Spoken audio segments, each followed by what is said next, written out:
Ang pagiging isang agila ay hindi lamang isang titulo, kundi isang panawagan sa paglilingkod. Ito isang panawagan na magbigay ng inspirasyon sa ating mga kababayan na bagambag sa pagunlad ng ating lipunan.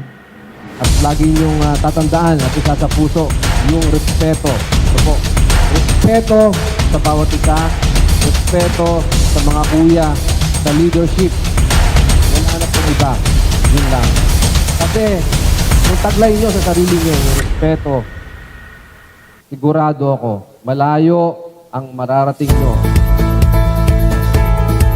Please join induction ceremony for new members of Makiling 1 Calambeño Eagles Club and Tanawan City Eagles Club to order.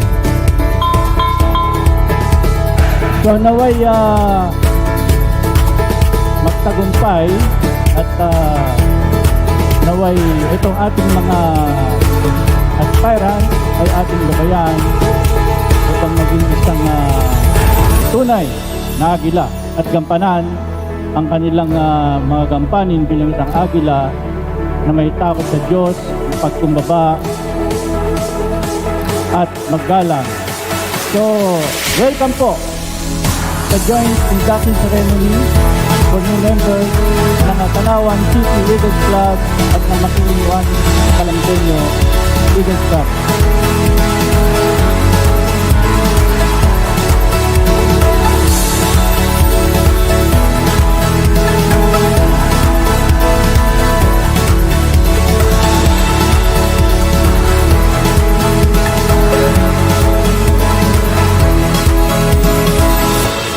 Habang kami ay umatid ng mga training, pag-atid ng mga outreach program, nakita ko yung malasakit ng bawat isang agila sa mga tao.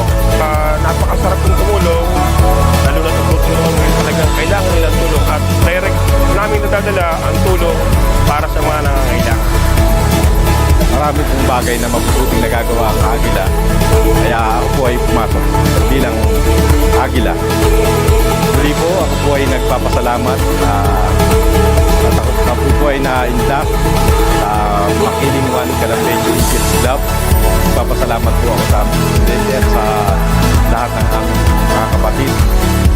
Ako po ay nagagalak at nagpapasalamat. Maraming salamat po sa inyo.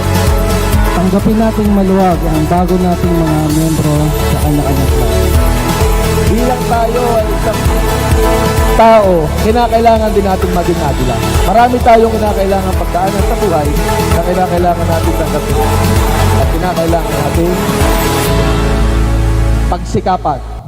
Kagaya ng inyong nangyari ngayon sa mga bagong mga kuya at mga ate. Pinagsikapan ninyo na makarating ang araw na ito. At dito na magsisimula ang panibago ninyong lakas para lumipad ng hanggang sa mataas pa. Heavenly causes you subscribe to the Eagles Constitution and the bylaws, rules and regulation of the Philippine Eagles, and aware of my responsibility to my God and country. Do hereby pledge to promote and defend at all times said Eagles Constitution and bylaws, and their ideals to the best of my ability within my power and capacity. So help me God. Please remember the essence of Eagleism is a state of relationship or building relationship. Eagle members must have primordially developed a deep sense of strong brotherhood among every Eagle member. Why?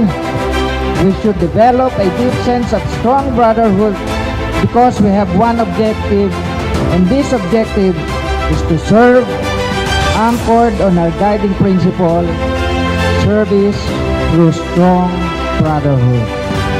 So ang mahalaga dito mga kuya, yung sinumpa natin sa puso natin, sa pagtupad natin ang ating tungkulin sa agila.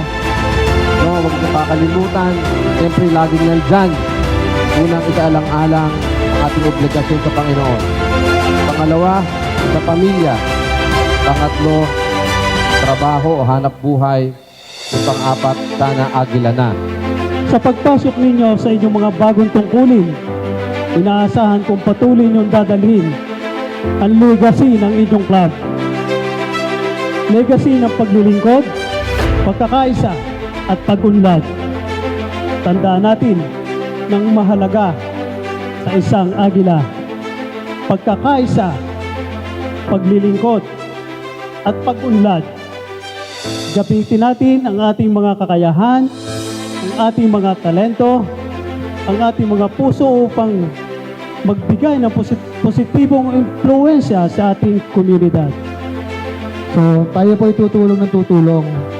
Pero gusto ko pong bigyan ng emphasis yung brotherhood kasi hindi ho tayo makapagbigay ng tulong kung wala ho yung brotherhood, no? So, lalo na kayo, mga bagong kuya and ate, tandaan niyo yung mga mukha ng inyong mga batchmates. Kasi, pag dumating yung time na nanlalamig ang inyong mga batchmates, kayo yung number 1 na dapat na makukonvince sa kanila na bumalik at uminit muli. No? Huwag natin panatiliing malamig sa pagtulong. Lagi nating isipin ng ating mga kapatid. No? Yung brotherhood is very important para po tayo ay makapagbigay ng magandang serbisyo sa ating kapwa. Let's set a good example to every people we will meet and reach out so they will know the true character of an eagle. Let them feel the true spirit of brotherhood. And must give honor to God who guides us, gives us strength, patience, and determination to be part of this fraternal organization. Huwag sana mawala ang init sa puso ng bawat isa sa pagtulong sa ating kapwa. Always live up with our guiding principle. Service through strong brotherhood. Mas paigtingin at pagtibayin natin ang ating pagkakapatiran. Mabuhay ang Agila!